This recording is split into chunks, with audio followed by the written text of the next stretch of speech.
would you like to win yourself a Tate Effects B&B Overdrive? Yes, I would. Well, you can't because you're the co-host. Well, that's not fair. Let's start again. Would you like to win the Tate Effects B&B Overdrive, listener? Yes. Well done, Matt. No one will never know. Do you have an Instagram account? I've never uploaded to it, but I think I might have one somewhere. Ah, bullshit. This is not going well. So let's pretend you do. Okay. Do you want to win a Tate Effects B&B Overdrive? Yes, I do. Do you have an Instagram account? Yes, I do, probably. And a Facebook account? Yes. Fantastic. You are eligible. So what you need to do is go on facebook.com and find the Fret Talk podcast group. You need to become part of that. You also need to go onto Instagram, not Facebook as I mentioned in my video, and follow Tate Effects on Instagram also. If you do these two things, you will be in the running to win a Tate Effects B&B Overdrive. Check out Tate Effects stuff at tateeffects.co.uk. I will do that now. Will you give me time before the cast starts? Ah, God damn it, Matthew.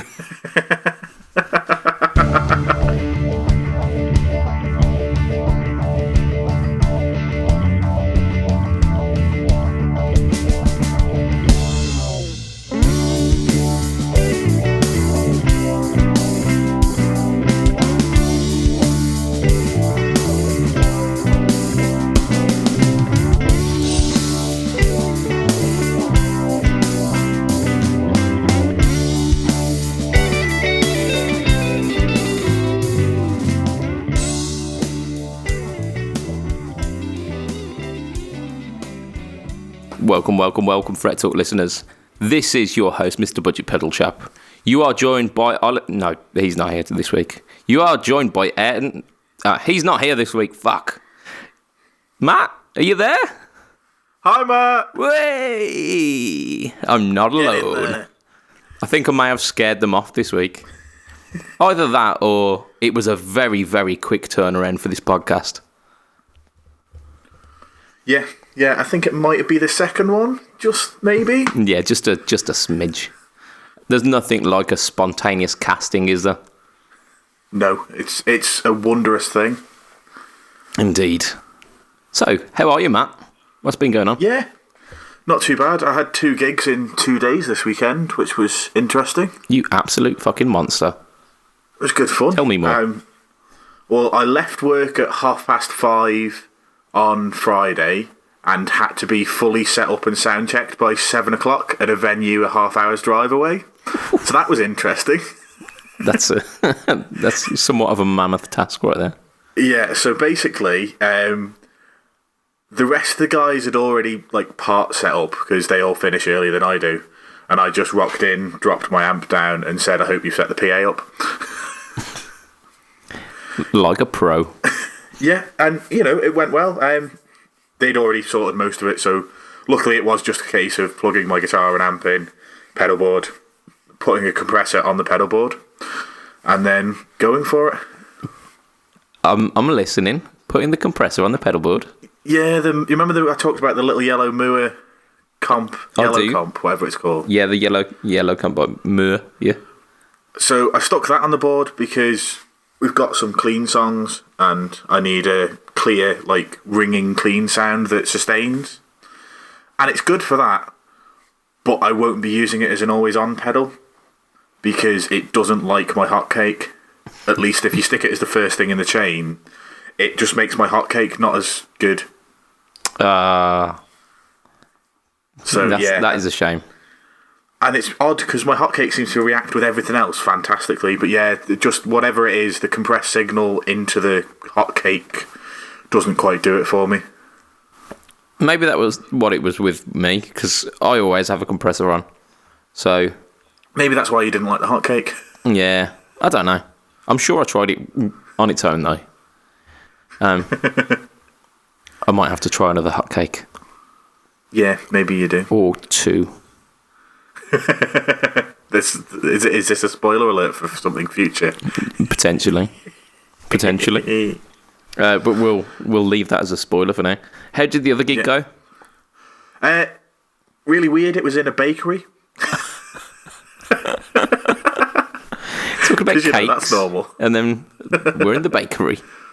Yeah, so it was a vegan bakery. Oh, that's the worst kind. Everything. It's not only vegan because everything's gluten free and all that nonsense as well. It's just down with this sort of thing.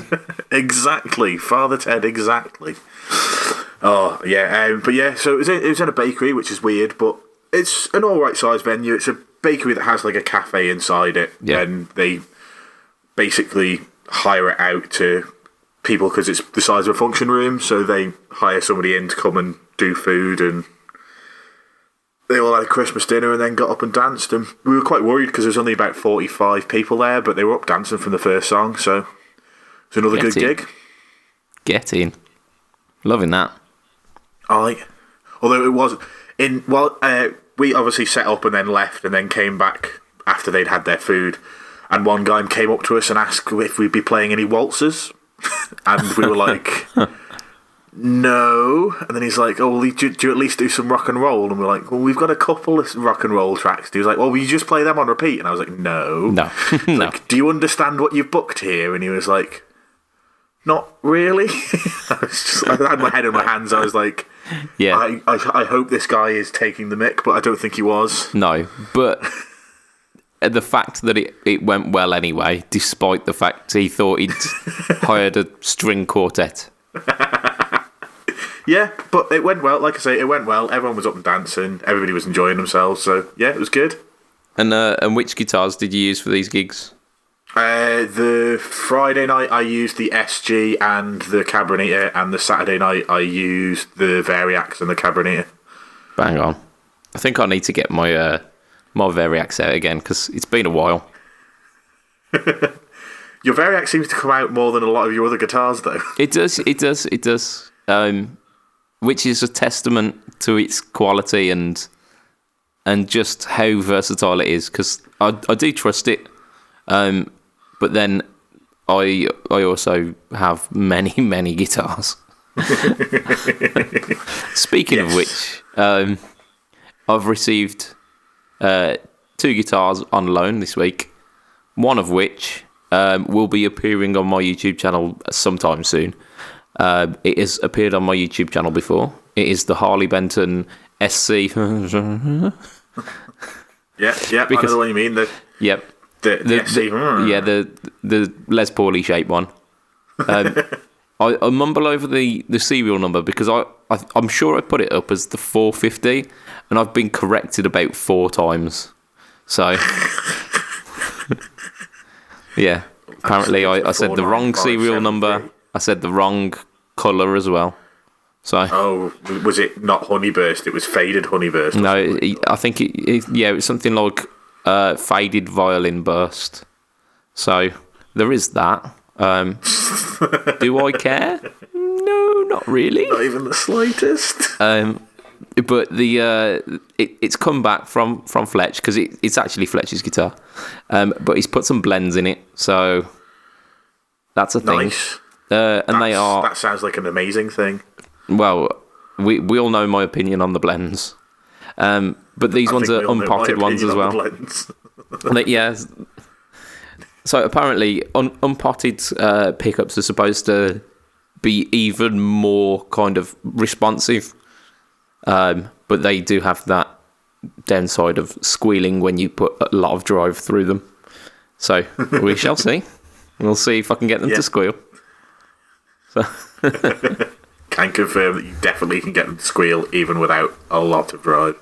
So yep, that's got to be a thing. But also on Fletch's kind of social media recently, he's shared a picture of some telly pickups.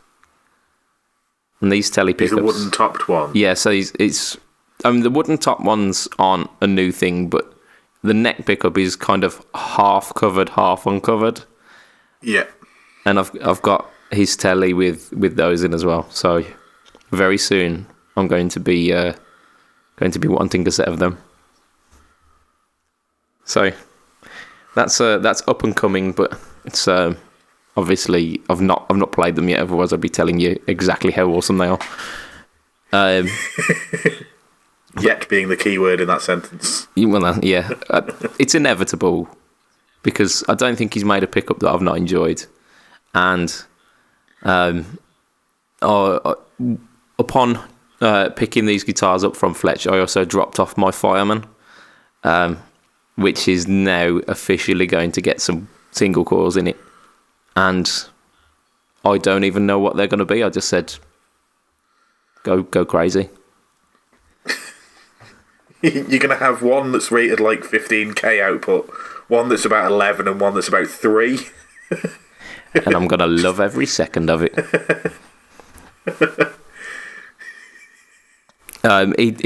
He mentioned some of the ideas that he was having, and one of which very much excited me. So we'll see what happens with that.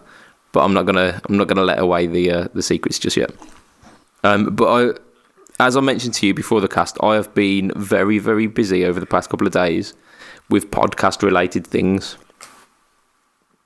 So about probably about 3 days ago now. No, it was 2 days ago. I recorded a podcast with Mr. Anjay of the Dave Rage Instagram channel because our competition came to a close and we have a winner. Alex Harper. Congratulations, well done. He won the prize package from the BPC Yars competition. So he won a Hello Sailor Rangemaster, which I very much would have liked to have won. A JSA Bluesmaker, which I very much would have liked to have won. And then there were like 3 other your kind of micro Chinese pedals, which again I'd like to have given a go, but definitely would have liked the Hello Sailor and the JSA because they are a bit good. So that happened. So go check out the interview because it's not just us going, yeah, this guy's the winner. Hey.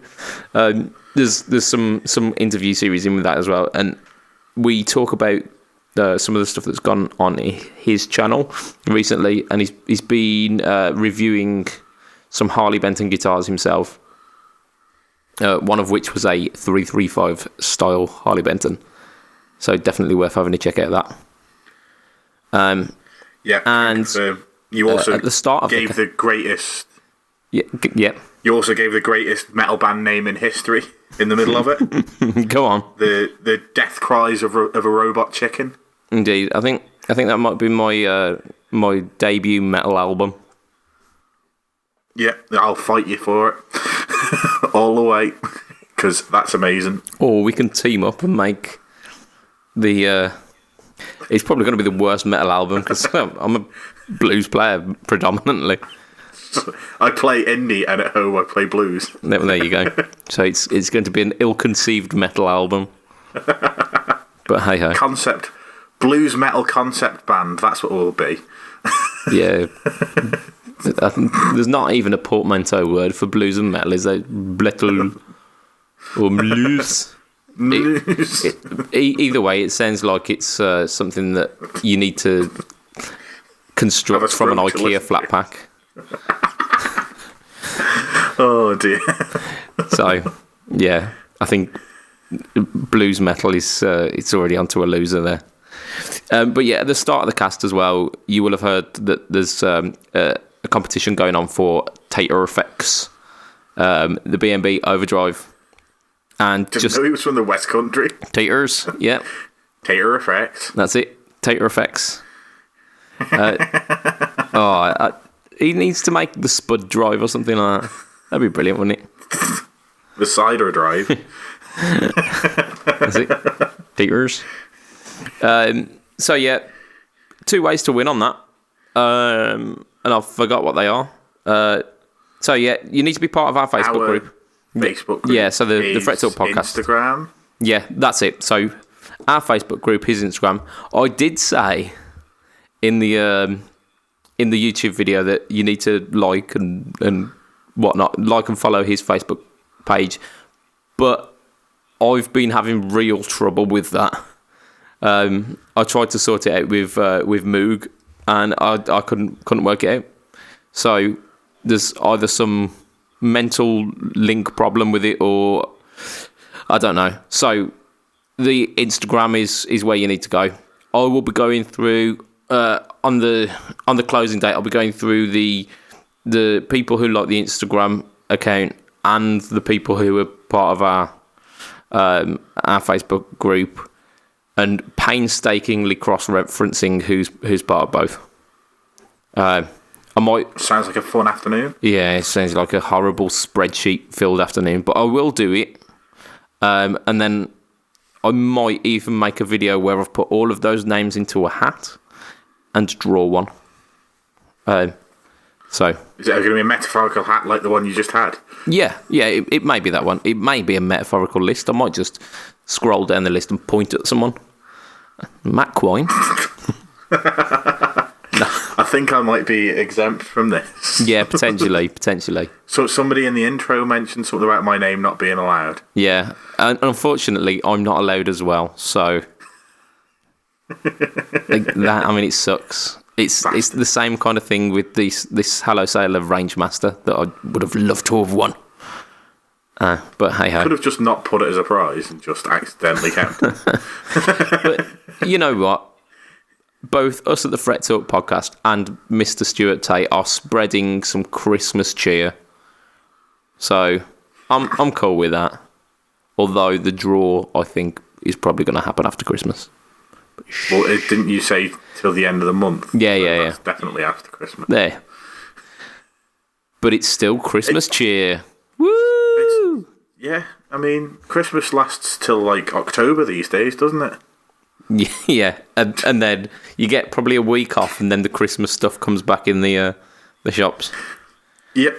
Oh dear. Woo! Christmas! Woo! I'll enjoy the week or so off work. That'll be fine, and the copious amounts of alcohol. Right, so I'm gonna insult my piece of paper because about 2 or 3 weeks ago I made you do a segment and then ignored it for a couple of weeks, didn't I? You did. So I think I've already explained the concept on a previous podcast, but I'll explain it again. So it's the £200 pedal board.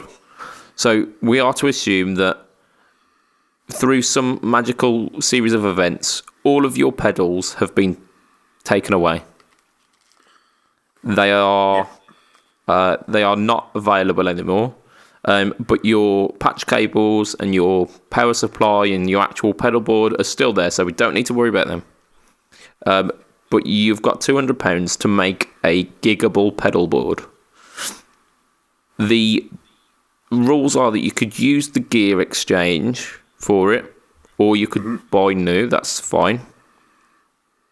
But you can't use multiple pedals from the same manufacturer. Yep. So, it's a very weird hypothetical, but I figure it'll come up with some interesting choices. Well, I mean, I posted this in the group on Saturday, but on my current pedal board, there's only one brand that has more than one pedal on there, and it's TC because they've got 2 offs on my board. You literally have got the same thing twice. Yeah. Oh no, I've got a mini and a full size one. Yeah.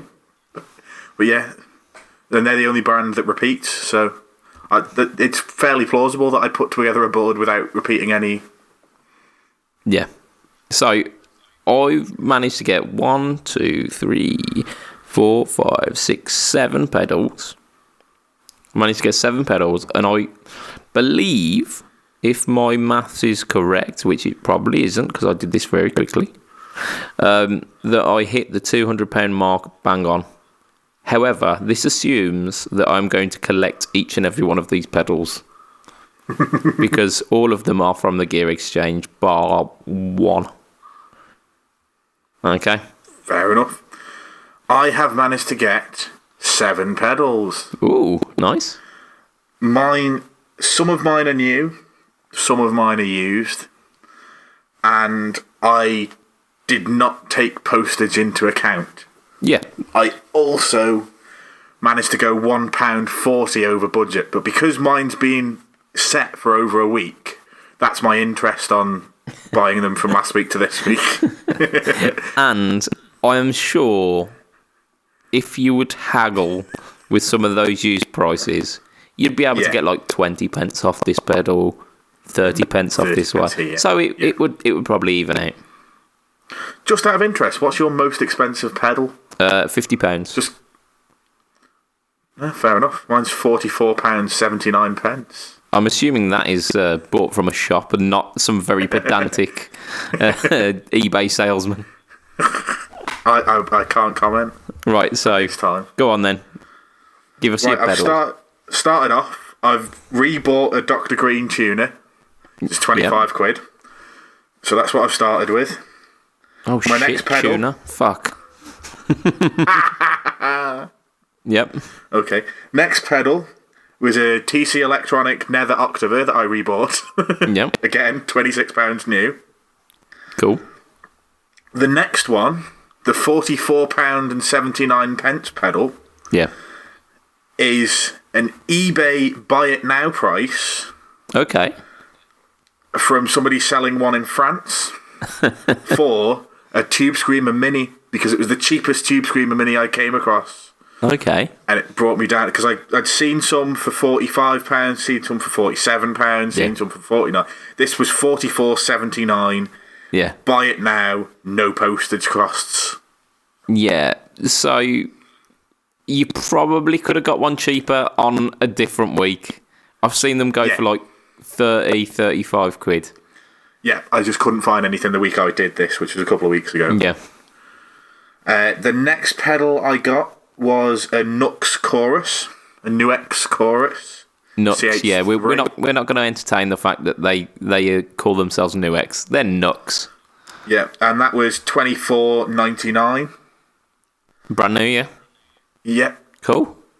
I then, and you're not gonna, or you're probably gonna be surprised at this.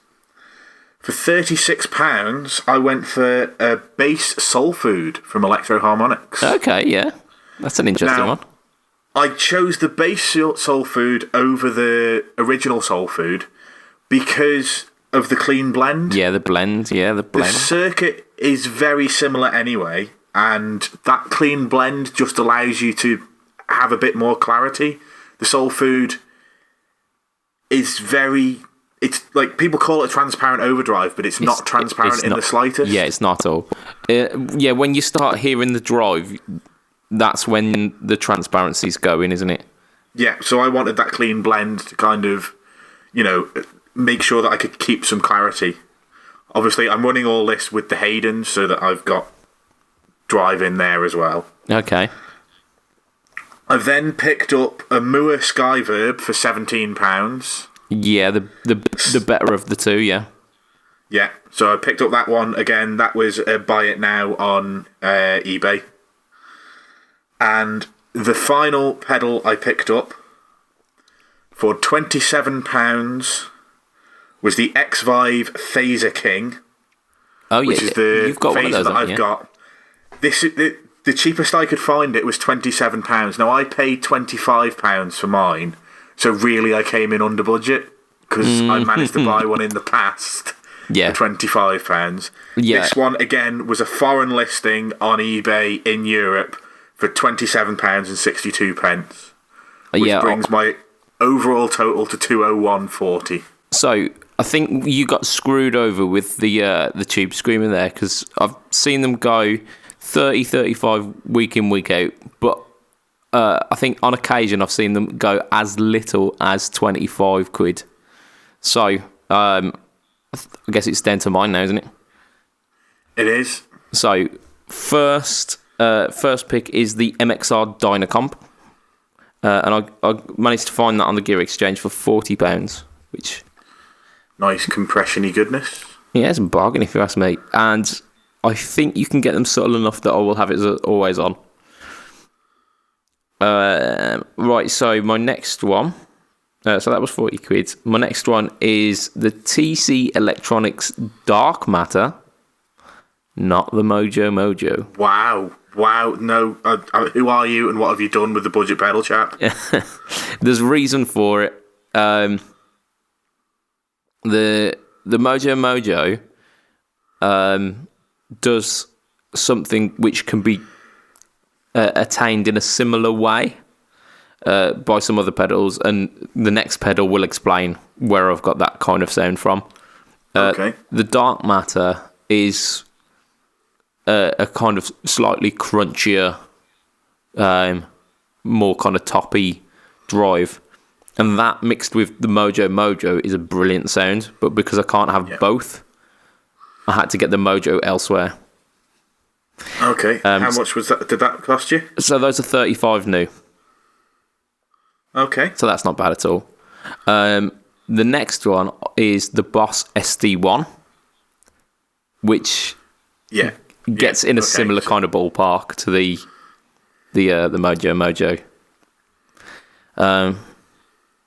To my ear, not as preferable, but it's close.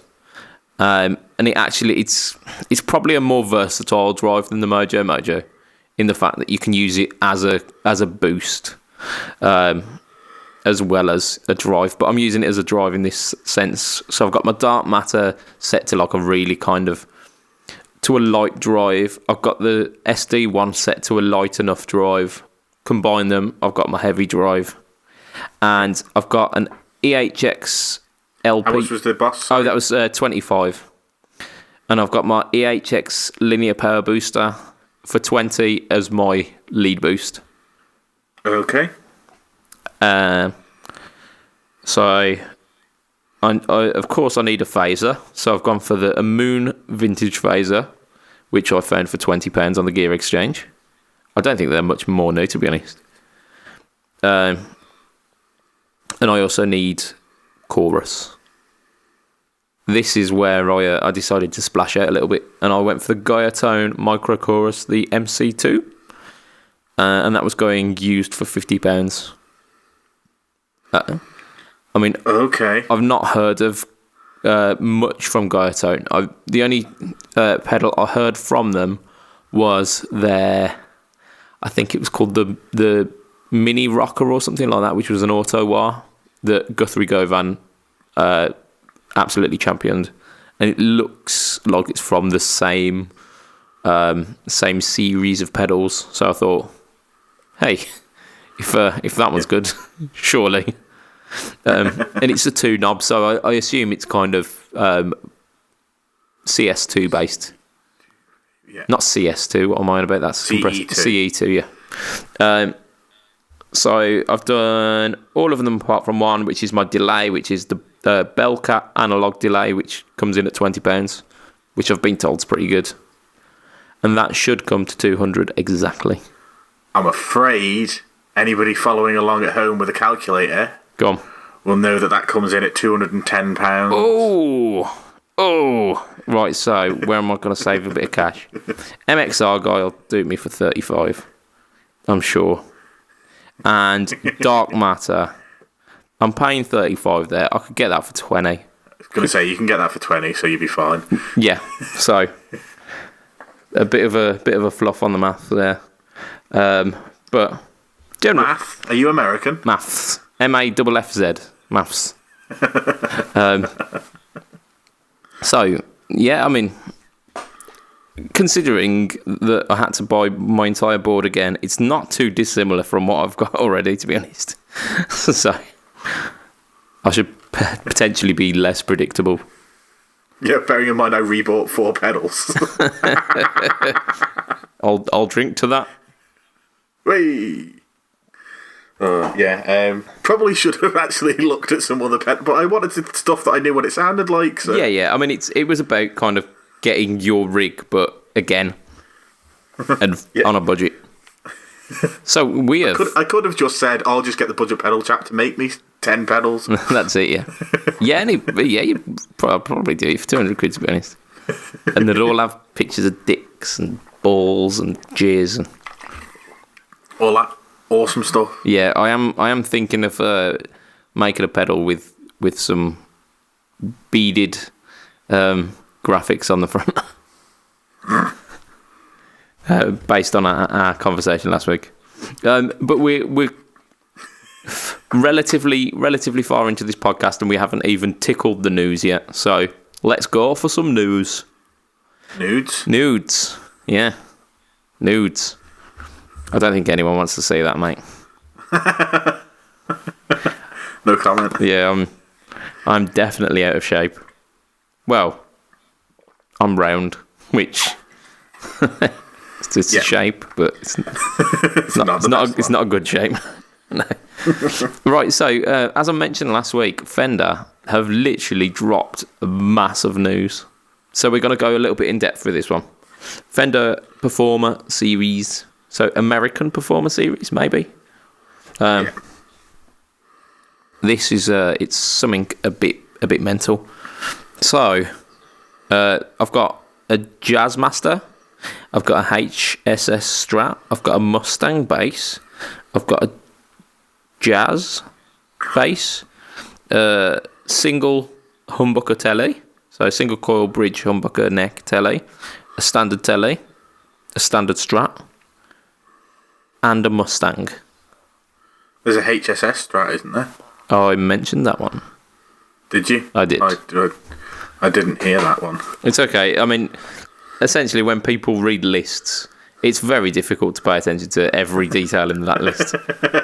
I'm very much aware of that.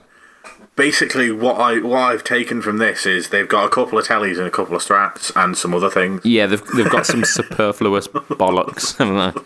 Like a Mustang bass, what? Who's been screaming out for that? Short people who play bass. Yeah, potentially. So, I mean, there's some pretty cool stuff.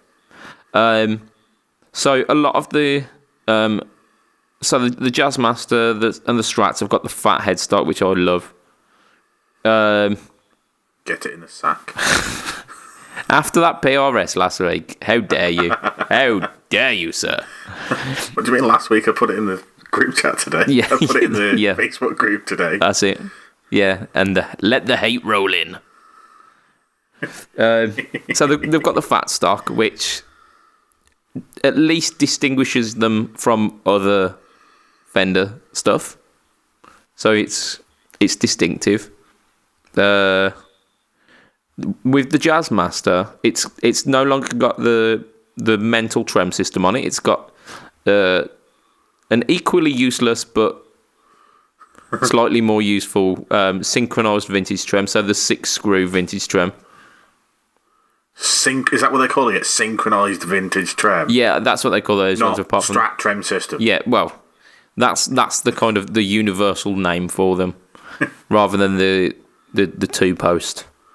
Right. Okay. But yeah, the 6-screw vintage trem are, by and large, as useful as the original Jazzmaster trem systems. I'd say slightly better, but not by much. However, they have decided to forego the crazy jazz switching thing, the jazz circuit. The cool thing about Jazzmaster. Yeah, like so that confused me because like the things about Jazzmasters that make it distinctive are that weird crappy trem, and I'm okay with them putting that aside because it's weird and it's crappy. But then the switching system, which you can choose to ignore if you don't like it. Like it's easy enough to just not touch it. It has 2 settings: bypassed, and then you can use it. Yeah. But the fact that they've made the decision to not even include that it's a disappointment for me. Are they still having the shitty flat single coil Jazzmaster pickups? They are indeed. Yeah. I mean that makes sense because that's what Jazzmasters are about. So it does, but if you're gonna have that, you need the other tones. I don't get Fender sometimes. Yeah, so I mean, do you reckon this is where Henry's come after he's left Gibson? He's just like it's like Lego bits, and he's went, yeah, Strat trem, Jazzmaster pickups, big headstock. Yeah, that'll make a guitar. Somebody put a body on that, that'd be fine. Yeah. So it seems a little bit disjointed for me. That does the Jazz. However, the HSS Strat has got some lovely bells and whistles, and I think we'll have a mention of some of the things that go over all of the series. I mean, this is excluding bass because, I mean, we talked about bass last week, so they've got their fill for the year. So they've got classic gear tuners, which are 18:1 ratio, which is pretty good. They have vintage stylings, but are modern tuners, and that goes across a lot of the range. They've got an entirely new pickup range called the the Yosemites. They're called Yosemites. So they're designed especially for this range. They've not been introduced before as well. So that's a pretty cool thing. And it looks like the fat headstocks are quite universal. They've obviously not put them on the tellies, but they're on the Strats as well. Thank the Lord. Yeah, I mean that would be a little bit of a step too far, wouldn't it? They do it all the time with the Deluxe. Yeah, I mean but that's different. That's different. I don't want it to be different. Tellies with a fat headstock belong in the sack with the uncompensated brass saddles from a telly. I mean, yeah, I will allow that because we're chucking away the brass saddles. I don't understand it. I mean, G&L do like individual brass saddles, so yeah. you get the brass saddle sound, but you don't have to put up with the shitty intonation. Yeah, it's possible. Yeah, and there are companies that like they do the brass saddles that like then you can adjust the pivot on them so that they are. And he's just like, why are you making so much work for yourself when you could just have 6 individual brass saddles? That is not a difficult solution. But you know what? Fender, you do you. You do you. So yeah, Yosemite pickups they go across a lot of the range. The HSS Strat though is a really interesting one. So apparently it's got a push-pull pot that blends the neck into both the bridge and the middle position. I think that's the same with the standard Strat as well. However, the humbucker is something that's a little bit tasty. Sexual. A little bit sexual. Yeah, so they've really thought about this humbucker. It's called the double tap humbucker, which is it seems to be pandering towards the first person shooter generation. But again, Fender, you do you. The actual technology behind it is pretty good. So a lot of people complain that when you've got a tappable humbucker, sorry, a splittable humbucker, should I say? Yeah. That the single coil sounds often don't they don't live up to like a normal single coil sound, and they're often quite weak sounding. Which I get. Yeah, I mean, I can understand that. If you do them properly, then that's not a problem. But in some situations, it is. Yeah, expecting people doing it at home to do it properly is one thing, and no. Mass companies, yeah. But so they've come up with a solution for it. So one of the coils of the humbucker is overwound, so that it adds a kind of beefiness to the tone, so that when you do split the coil, you get this beefed up overwound pickup. That's cool. Yeah. But then, rather than just leaving it there and you having one pickup that overpowers the other in the humbucker mode, they do it where when you engage humbucker mode, it taps that overwound pickup to a lower output, so that it matches the other coil in the pickup. Which is genius. Yeah, I thought that was quite cool.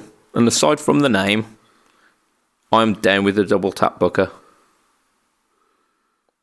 So yeah, hats off, Fender. No, hats off. No problems with that. So yeah, let's have a look at some of the other things that they've done. So they've got a Mustang bass. No one cares. They've got a jazz bass. Again, it's got 4 strings. It doesn't really matter. Single humbucker telly. I'm okay with that. I think that's all right. Yeah. Apart from the humbucker. I could deal with a humbucker in a telly. No, it's fine. Have you seen how it's mounted? No. It's not a normal humbucker that mounts with a screw above and a screw below, and it's not a wide range humbucker that mounts 2 screws above and 2 screws below. It's got 2 screws above and 1 screw below, just to make sure that you cannot find a replacement and you have to leave that humbucker in, even if it sounds like ass. Yeah, I mean they've gone through all of this effort to make the double tap bucker and the Yosemite pickups every time. So I imagine that they're gonna make it sound decent. Yeah, I'm cool with it. And if not, just get a new guard. Yeah, but I mean, it's a lot of effort. Well, getting a new guard for a telly. I've literally got 5 just lying around the house. But you also have 3,500 tellies. That is true. That is very true. So standard telly, that's a given. If your range doesn't have a standard telly, is it even a range? Standard Strat, again, pretty good. And a Mustang. What even is a Mustang? Just what? It's a car, Ford car. It is a Ford car is a different car. Let's not confuse matters. So the Mustang, it's like a short scale guitar, isn't it? Yeah, isn't it? It's short scale. What's it called? Like not. It's Jaguar, an offset. Jaguar. Yeah, that's the word I'm looking for. Yep, there we go. Between us, we did news. So yeah, I don't think I care a great deal about the Mustang. I'll just put it out there right now. The colours, however, so Arctic White, which is standard, Aubergine, which is not aubergine. It's literally like dark wine red with a little bit of purple. It's definitely not aubergine. Aubergine's a neon black. Honeyburst, which it's on Les Pauls, it's beautiful. On a Fender, it's like nah. Yeah, it's like they just haven't been asked to do the 3-tone sunburst. It's not great. Yeah. Penny, love it, absolutely love it. I do not get it, or don't get it. So I understand why you don't, but at the same time, I absolutely love it. Yeah. I mean, it's something, but it's not exciting, is it? It's not. I mean, it's more exciting than Arctic White and 3-tone sunburst and all the turds that they normally come out. Yeah, aubergine again. It's not a vibrant colour. It's not an exciting colour. Honeyburst again. It's one of those where it could be. Yeah. It's just another guitar, then, isn't it? It is, but is it not classier than like TV yellow and bright orange and all the vibrant colours? I don't want classy. I want in your face. And yeah, that's fair enough. I mean, if you think about the Charvel series that came out earlier on in the year, Pro Mod 24 thingy. Yeah, the Pro Mod. I mean, they had the HSH and was it the HSS as well? Yeah. And the colours on those were, I mean, they weren't like super vibrant. They were kind of like loud pastel. and I liked the orange one of them. The orange one was brilliant. The pink was brilliant. There was a blue as well, weren't there? Like a kind of powdery blue, which I think so. Even like it weren't my cup of tea, but I could respect that. Some of these I'm not feeling. They've got a satin surf green. I'm okay with surf green. Satin sonic blue. I'm not sure how much I care about sonic blue, and satin Lake Placid blue as well. Which, again, so like generally, like my feel for this range is they've done quite a few things right. Yeah, so I'll give you that. I'm assuming the Yosemite pickups are going to be pretty good because they're mentioning them quite a lot. The double tap Booker it's a great idea, and I hope it works. And some of the stuff like the push pull pot for the like bringing in the neck pickup to blend in with some other things, which is that's a great thing.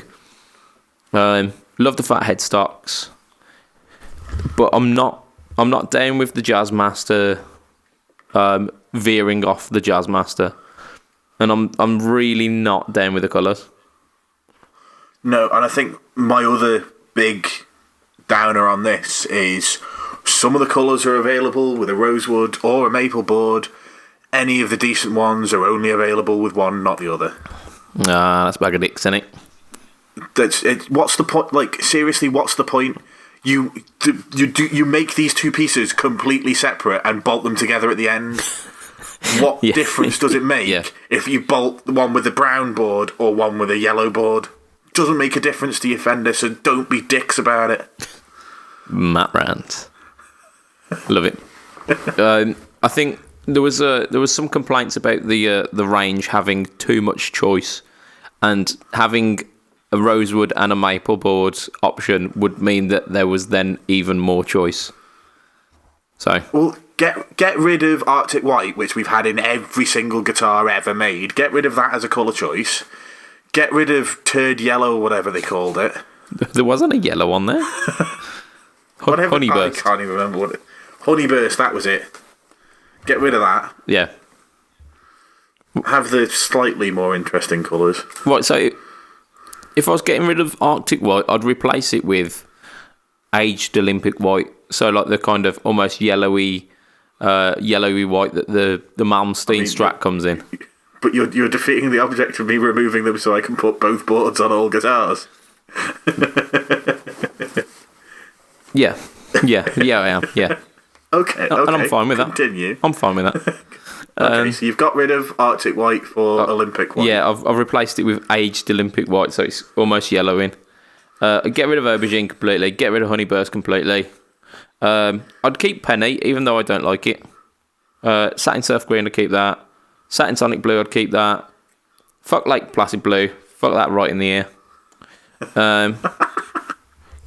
Replace it with, I don't know, Candy Apple Red. I like Candy Apple. And then maybe two colours that are just absolutely fucking mental. Like Hot Pink. Let's get that in there. Straight up.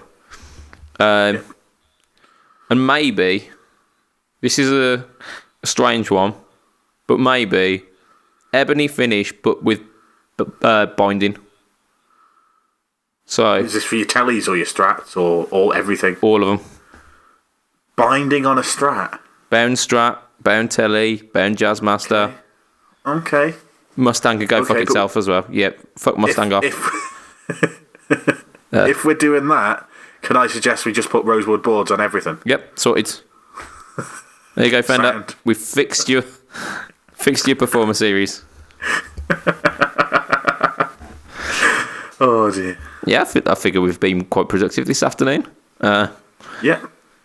So let's rag on another company now. So Epiphone. What did we say last week about Hendrix Strats? What did we say? We said that we don't like upside down headstocks, and they keep releasing them every bloody 3 weeks. Indeed. And then Ayrton quite astutely said, well, at least it's not a Joe Bonamassa. Epiphone have released the Joe Bonamassa 355. Or are releasing it, sorry. Yay. So yet another one. So, for all intents and purpose, it looks a bit like Lucille. It's a black 355, not 335, but black 355.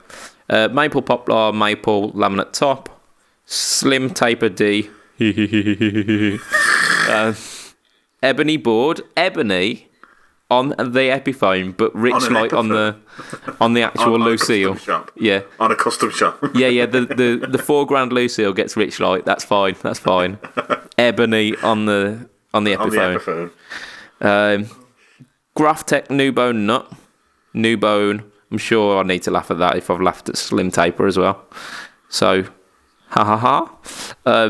Bigsby B7 wiggle stick. Wiggle stick, yes. Okay, Vibromate string spoiler, which I think is the little bar thing that pushes the strings down onto the tailpiece. Apparently, it makes tuning, changing strings easier as well. ABR1. I'm going to say something that's going to be really controversial, but it's not that hard to change strings on a Bigsby guitar. I've never had to do it, but I don't see what the fucking problem is. Like what you do is you put a slight bend in the end, and then hook it on a bend in the end. Hook it on a pokey out bit, and then just string like a normal person would string a normal guitar. Like I'm loving the finger motions, Matt. Yeah, I mean, if only if only the people could see this. When I had the Gretsch, I restring it twice, and I didn't only restring it twice because I didn't want to restring it. I just only restring it twice because that's all it needed, and it wasn't that big of a deal. Yeah. I mean, I can see that, and also apparently people have said if you just put a blob of blue tack over the post, that keeps them on for long enough for you to get the tension in the string as well. So yeah, there are ways around it. I mean, by now you think there'd be like some sort of clamp system for it. Do you know why there isn't one? Because you don't fucking need it. Yep. I can't argue with that, can I? But, I mean, that's not a problem with... that is alone to this Joe Bonamassa 355. That's a problem with Bigsby's. Sorry, I distracted you. That's fine. In the middle of talking about it. It's fine. I mean, it's a legitimate argument against the Bigsby. But it sounds like they're doing everything in their power to make this Bigsby not shit. ABR1 lock tone tunematic bridge. Sure. And Grover Rotomatic tuners, I believe they're called. So actually named Grovers rather than the quote-unquote Grovers you get on the lower end Epiphones. The Grovers honest. We promise they are, even though they might not be. Yep. Totally. So he's asked for Alnico 2. So the Pro Booker 3 in the bridge, which is slightly overwound, and then the Pro Booker 2 in the neck. Apparently they're the ones that he specified for the Amos V as well. So they're the pickup of choice in the Epiphone line. So right, okay. I mean they are pretty legit. I played, I think an ES Les Paul Epiphone with Pro Bookers in. I don't know which ones, but it had Pro Bookers in, and they were legit. Yeah. So, what say you about the Jobo 355? I think he's got enough signature models. is point number one. I'm sure it's a really nice, really well playing guitar. I won't even bother trying one. Even if I was in a shop where I could get my hands on one, I wouldn't look at it. I don't want to spend over the odds for a guitar that's got standard Epiphone everything, by the sounds of it, apart from it's got a proper Bigsby as opposed to a licensed one. Yeah, well, it's got the ABR one Locktone Tunematic, which I think those are the Gibson ones rather than the cheap shitty Epiphone ones. Yeah, but I mean, what's the price point this is coming in at? There wasn't a price point just yet, but I'm assuming it's probably going to be because bearing in mind his one pickup Firebird was £800, so I reckon it's going to be around that price anyway. I don't think I'd say 800 to £1,000. I don't think they're going to crest the grand with it, but I could be wrong. I think they might tickle it. It's the best phrase that we've ever used on this. I love it. Tickle the grand. So yeah, it depends what the price point is, but I think if it comes in kind of 800-ish, they're going to sell anyway because they've got Joe Bonamassa's name on, and the collectors just eat them straight up, don't they? They do. But I think if you can get your hands on one and you're after a semi-hollow, which isn't the ridiculous price that you'd be paying for the Gibson, and this comes in under the grand mark, it's a legit choice for it. But like you say, do we need another Jobo? Not really. No, we don't. I mean, have we seen Joe Bonamassa use all of the things that he's had as a signature model in the last 2 years? I've not seen Joe Bonamassa play in about 4, so. But yeah, he has a lot of guitars, and he's got access to vintage Les Pauls. So I don't think he's going to go, no. Today we won't play the vintage Les Paul. Pass me that Epiphone. Bring it here. Pass me the Firebird. Yes, that one. Yes, the one pickup Firebird that I'm well known for using. Yeah, I mean he probably does, and he'll make it sound good. He can play. He definitely can play. But yeah, I know what you're saying. Generally lukewarm. Yeah, I mean, it's like Slash with his Firebird. Just piss off and stop slaughtering people for money.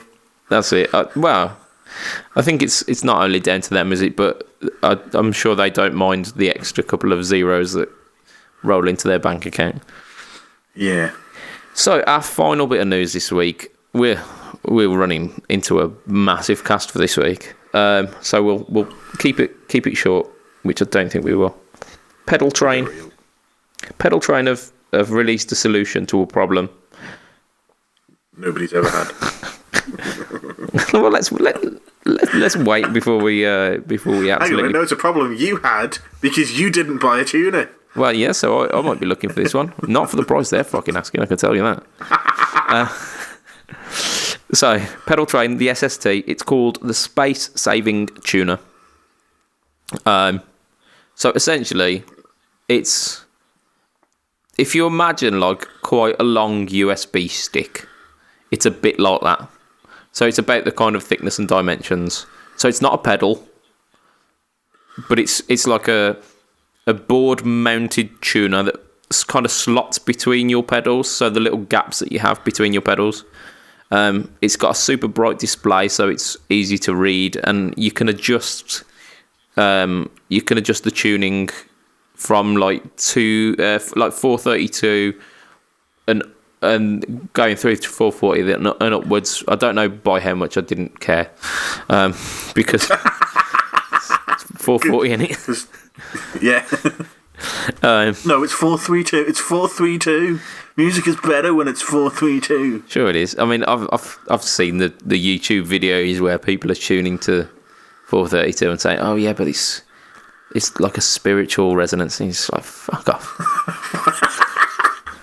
Yeah, I can't disagree with you. Everyone else tunes to this. It's a standard.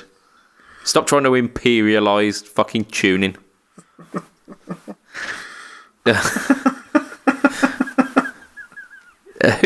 Who knew that Matt rants didn't have to come from Matt? It's genius. Yeah, I can't disagree with what you said. Like, I hate them. Yeah. So I used to go to school with one. oh dear. Yeah. So imagine this USB stick. Out of the USB stick is hardwired a jack input. Two jack inputs for like in and out. So it goes through. Your signal goes through the tuner, obviously, and a 9-volt. But they're attached to like thin. Just imagine like the cables that you have coming out of a set of earphones. That goes to your three inputs essentially. Yeah.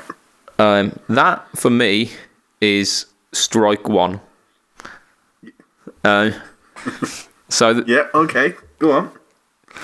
Strike one. So let's have some other strikes. So I mean, these things, like you know, the kind of force that it can take to pull a 1/4-inch jack out of a 1/4-inch jack socket.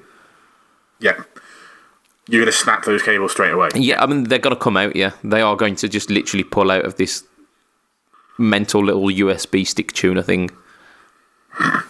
And the cables that they've got on them are thin. Really, really thin. So, yeah. I'm imagining that's your problem. That's your first problem. But assuming that it's plugged into your board and then it stays there and you're not having to unplug it a lot. So that doesn't factor in as a problem. What do you think another problem for this would be, Matt? Well, my personal problem is it says high brightness LED screen and there's no switch on it. Yep. So if you're playing in a dark arena, all you're going to see all fucking night is going to be this line on a tuner going up and down and up and down and up and down and up and down and up and down, and then the letter change from A to B dot to C to just no. So essentially, you've got like a tiny little rave for your feet. But in doing that, it being super bright, and if it is really super bright, so it's really clear to read, it's going to mean that your other pedals, you won't be able to see them. Invisible to you. You'll be able to see this blinding light coming at you from the floor. And if it's really bright as well, it'll cast some horrible, ugly ass shadows on you. Yes, your face will be going red or green depending on whether you're bending a note or not. Yeah. Using a bit of vibrato, and your face is just flicking between red and green and red and green, red and green. Yeah. So I mean that's a problem. How do you usually tune your guitar on stage, Matt? What would be the process? Walk me through it. I would turn on my tuner. Yep. Then what happens? Which mutes my amp. Yep. And then I play the strings and then twist the machine head until the guitar's in tune. Yep. So the process for this one, because it isn't a pedal, there's no bypass. So if you're tuning your guitar, you get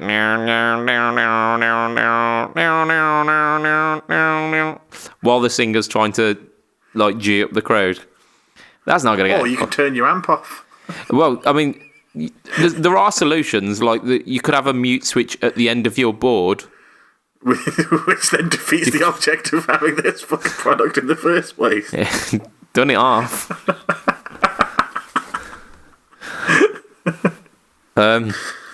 Pedal train.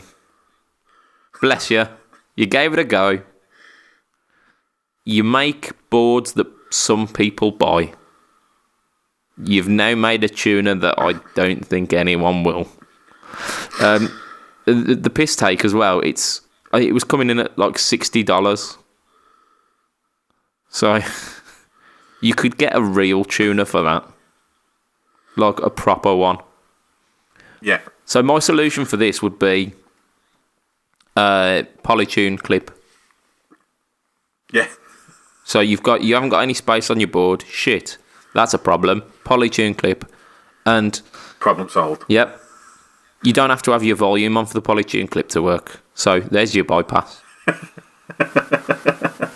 Your guitar cables aren't going to ruin the polytune clip. The only problem with the And it's Polytune half the is price. that you can lose them, which I almost shat my pants today because I thought I'd lost mine. But it just turns out I'd left it on a guitar. So There is one other downside to that, and that's if you've got a knobhead of a bassist who won't stop playing for 5 seconds, you can't tune your own guitar because it picks up the resonance of his bastard bass. his bastard. Well, what you could do, you could Punch the bassist in the throat? well, because I assume the way it's working is the vibrations are going through the stage and through the floor. Is you could jump while tuning. Not an ideal solution. Not an ideal one. Try that next time. But I mean, needs must and all that. There is one redeeming factor for this pedal train SST or whatever it's called. Oh, go on then. The selectable tuning pictures don't include 432. Oh, do they not? Goes from 438 up to 445. Whee! So 432's not there. Yes. There's your one redeeming factor. Yeah, it doesn't allow for pretentious knobheads. Yeah, no spiritualist wankers with this one. That's it. So, I mean, pedal train, you saved yourself at the last moment there. You're all right by me. And I think that's where we wrap it for this week, isn't it? Yeah. Because I think we're going to get no more sense out of each other if we carry on. No. So, Facebook group is where you want to go, especially now because there's a chance of winning a Tate FX BNB Overdrive. So that is Facebook groups. You type in Fret Talk Podcast. I think we have to accept members. So make sure you do it soonish because we're lazy. So we're not guaranteeing that it's an instant accept. If you want to find me online, it's facebook.com/budgetpedalchap. It's instagram.com/budgetpedalchap. And YouTube, type in budget pedal chap. We stepping ever closer to that /budget pedal chap. It's within grasp. Maybe 2019's my year. If you want to find Matt online, he does another podcast about wrestling. It's the Bad Bookers podcast. I was going to say the Budget Bookers podcast then. You're now creating your own wrestling podcast. Shit, man. I don't think I've got time for that. But if that's what the listeners want, that's what the listeners want. So listen out for the Budget Bookers podcast, which will probably still have Matt on it. I'll just get a yeah. Why not? No, check out the Bad Bookers podcast. It's not all about wrestling, just in case you didn't like wrestling. First 15 minutes, it's basically blokes slagging each other off, which is really funny. Yeah, there's also now at the start a random quiz that's usually vaguely wrestling based. Cool.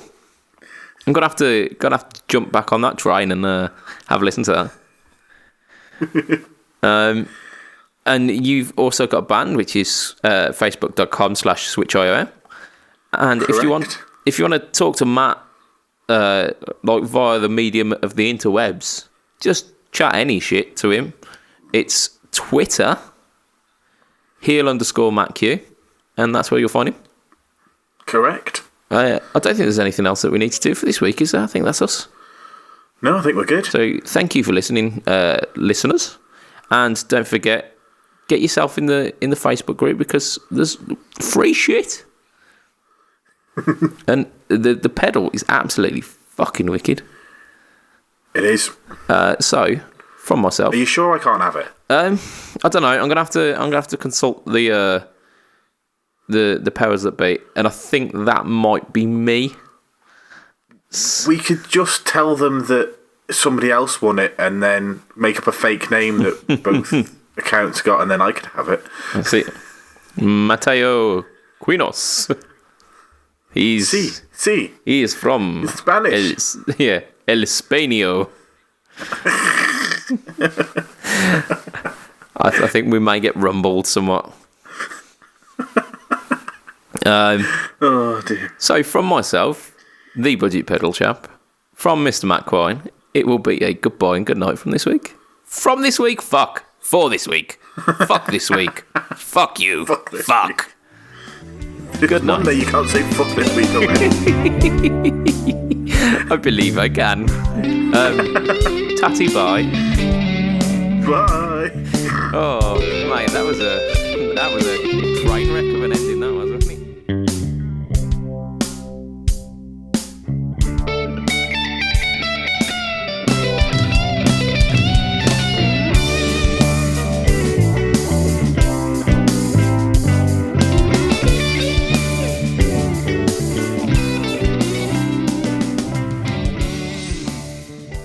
Oi, Saveloy, Doddy's back in town. Well, hey, the main man, the godfather of the podcast. It is the Godcast. It is Mr. McDodd. Yo, dudes. So it's been it's been a while, hasn't it, Mick? But I mean, it's been a while for you for basically like turbulent and turmoilous stuff, ain't it? Well, yeah. I mean, first I moved house, Yeah. and that is a bit turbulent when you've got 20 odd guitars to move. I did say, Mick, that if you needed somewhere to keep them, I will be that good friend. And watching the AC30 almost gets dropped by a couple of hairy ass removal men. But hey, No. Absolutely not worth their life, is it? So that was called our band's forthcoming EP. Yeah. But anyway, I collapsed with a diabetic situation, which I didn't know I had.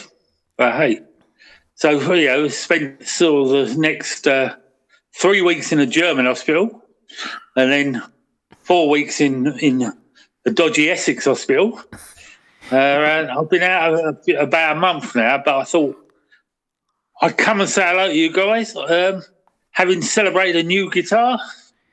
I mean, we always appreciate appreciate the thoughts, Mick, but then we also appreciate a good guitar. So let's tell the listeners what you've been getting yourself up to.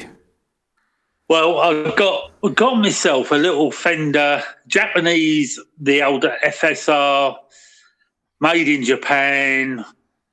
I think it's classic, Ugly. Yeah, white, of course. Bang on. Sorry, and I know. So it's made like you wouldn't know it wasn't made. You wouldn't know it wasn't made in what? Sorry, the call just dropped. And it's smooth as you like. Yeah, nice old school neck and sound the pickups, and it just sounds like a proper telly. And for about 900 quid, it's a banging job, I've got to say. Just to absolutely. I mean, and I've got as a result of the diabetes, I've had a slow getting my fingers back, be able to play properly. Yeah. Oh, I couldn't play properly before, so there's no change there. But I can play a few bar chords now, and do the F-7, and you're away. So it's done your technique something brilliant, hasn't it? Then, Mick. Yeah. Well, I've learned another chord.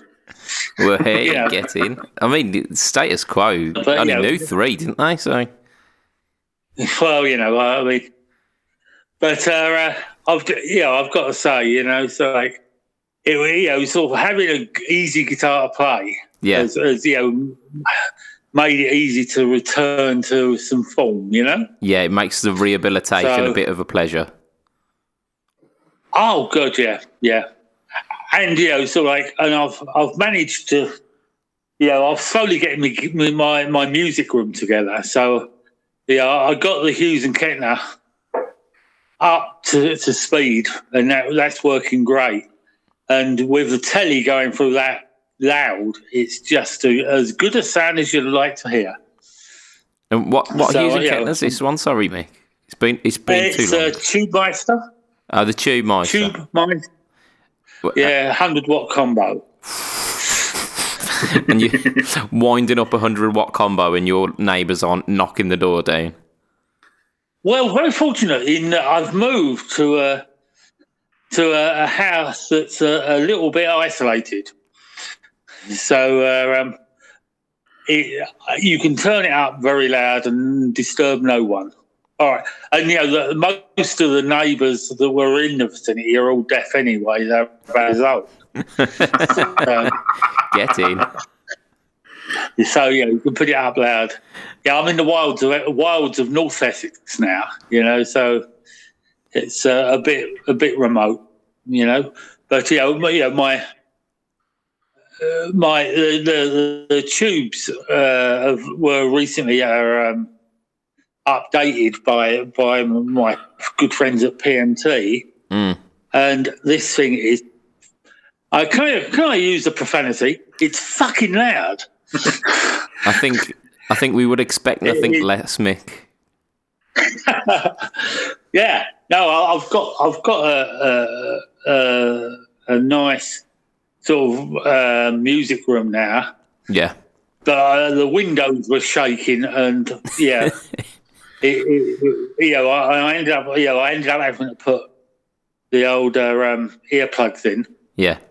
And I'm more than pleased with this thing, and this telly, and it may become my gigging machine. Yeah. Can't having not being able to use the dear old CC1. Yeah, that guitar is a bit of a beauty, isn't it? I think this new Japanese telly. Yeah, I would recommend it to anyone. I know. Chris Wilson bought one recently as well. Oh, did he actually buy one? I know he was pining after one, but I didn't know that he actually bought one. I thought he'd got one. I thought he'd got one, but I could be wrong. The amount of drugs I'm taking now, I don't know. I may have drank it. Oh, Mick, we've missed you, mate. We've missed you. Well, I hope to get back with more stuff in sooner or later. Yeah. When we announce the release of REP. More than welcome. I'll tell you. Just to settle it as well, we mentioned that you had one of the Orange Crush amps. Right. The Orange Crush Pro. What model is that? Is it the 60 or was it the what, mate? What wattage is it? 60. The 60. Yeah, I'm sure I thought it was that. Didn't you say it was 100, Matt? Yeah. I can't remember. I mean, we have slept since then, so. Yeah, there was a 100-watt version, but that was unreasonably more expensive. So the 60-watt was, because I think it was a 15, 60, and 100. 100. I'm not absolutely sure. No, I mean, I was incredibly drunk at the time. Oh, I love your work ethic, Mick. I love it. Well, you got to do what you got to do. Well, that's but anyway, I just thought I'd pop into Salo and I'll let you get on. And no, absolutely. I'll run away, my friends. So much appreciated, Mick. I'm going to stick this as I will be back. Absolutely. We will get you on for a full cast in the very near future. So okay, guys. I think I'm going to stick this as a little bonus at the end for those who managed to make it that far. Okay. Excellent news. Okay, mate. All right. Enjoy your evening. Cheers. You too, Cheers, Mick. Cheers.